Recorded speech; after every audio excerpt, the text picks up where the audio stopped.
1,400 years ago, vampires had decided that the best way to ensure the survival of their species was for three elders, Viktor, Marcus, and Amelia, to leapfrog through time, one ruling while the other two slept, each being awakened at their appointed time, according to a never-to-be-broken covenant.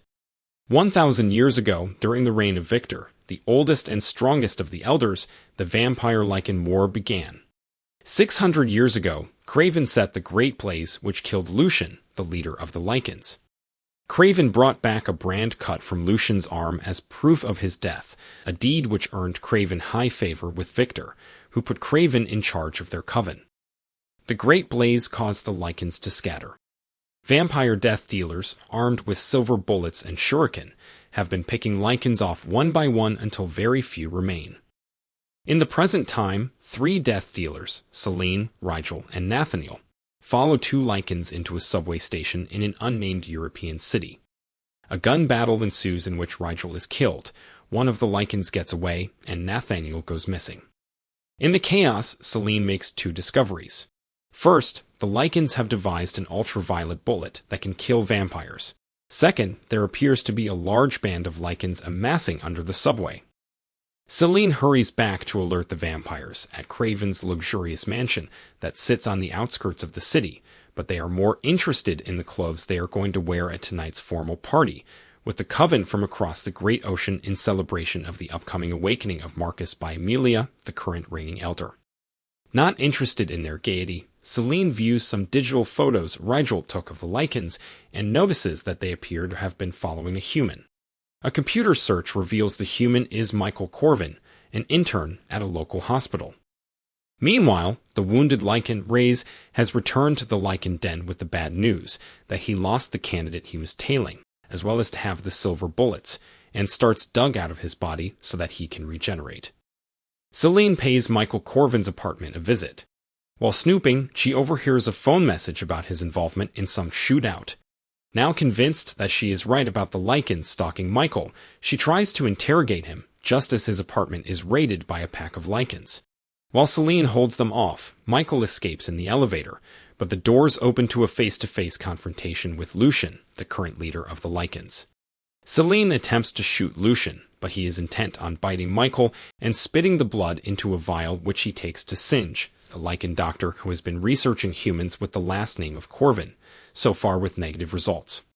He analyzes Michael's blood and pronounces it positive.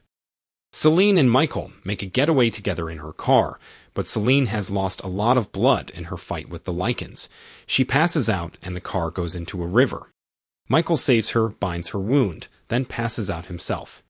When Selene awakens, she takes the unconscious Michael back to the vampire's mansion, incurring the wrath of Kraven, who wants Selene to be his future queen and is jealous that she seems smitten with Michael.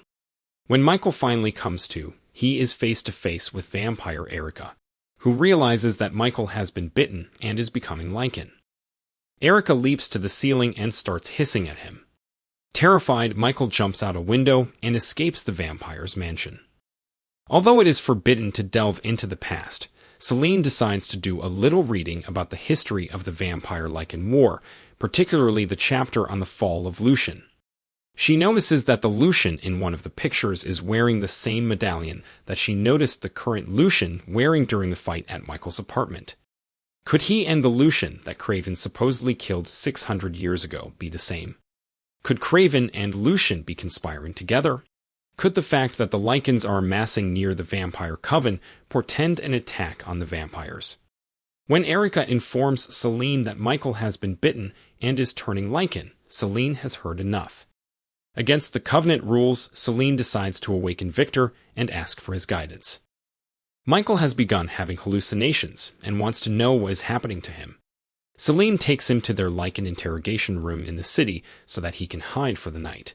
She also gives him the good news. He has been bitten by a Lycan, and during the next full moon tomorrow night, he will turn into one. The hallucinations, she tells him, are memories passed to him from Lucian. When Michael asks Selene why she cares about what's happening to him, "Do you intend to bite me too?" Selene explains that the Lycan virus and the vampire virus are incompatible, and no one has ever survived a bite by both species. When Michael asks her why she hates Lycans so much, she tells him how Lycans slaughtered her entire family and how Viktor arrived just in time to save her from the same fate.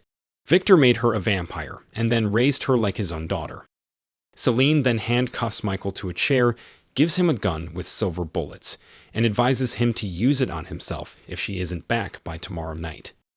After Selene arrives back at the mansion, Viktor has fully awakened and is being briefed by Kraven. When Viktor learns that he's been awakened a full century ahead of schedule, he is livid. Not even Selene's attempts to explain her findings appease him. In fact, Viktor basically tells Selene to let Kraven handle this, and that she will be judged by the council for breaking the covenant. Kraven locks Selene in her room.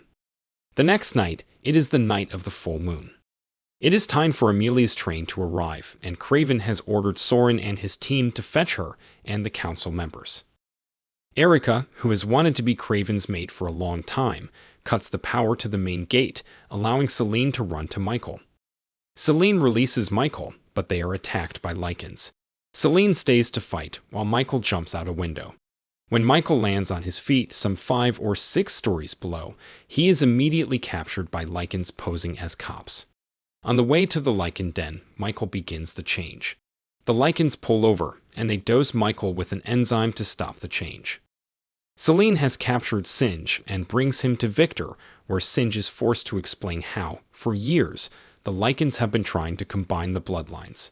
They've been testing descendants of Alexander Corvinus, a 5th century Hungarian warlord who was the sole survivor of a plague that ravaged his village and turned him into the first immortal.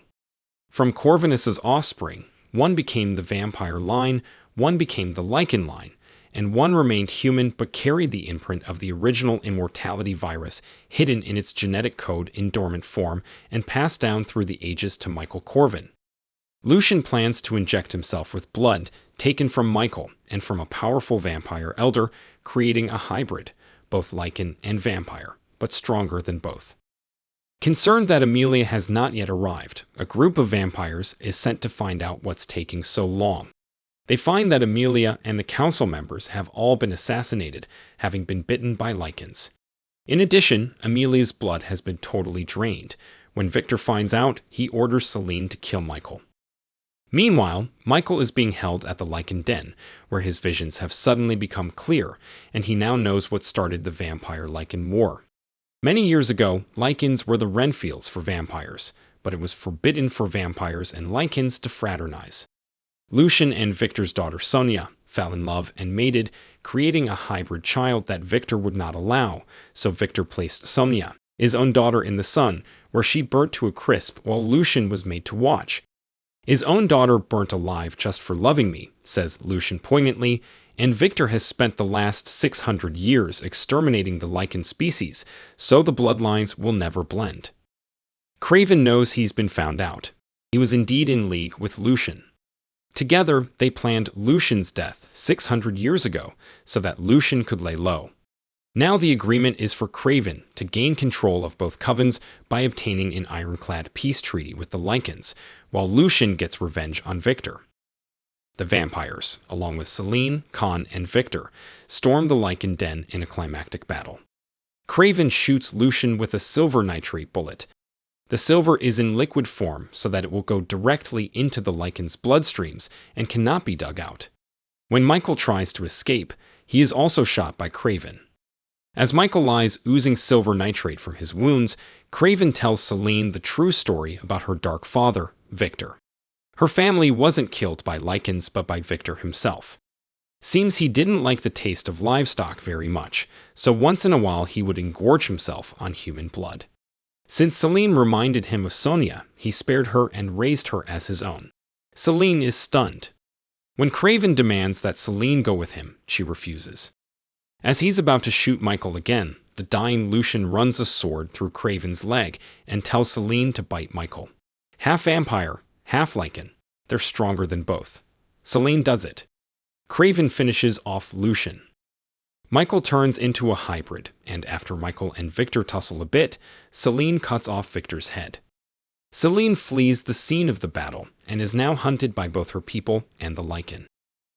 If you enjoyed this video, don't be shy to hit the like button, and if you disliked it, hit the dislike button twice, just to be sure. It would be best if you watched the whole movie. Thank you very much for watching. Please subscribe for more videos like this.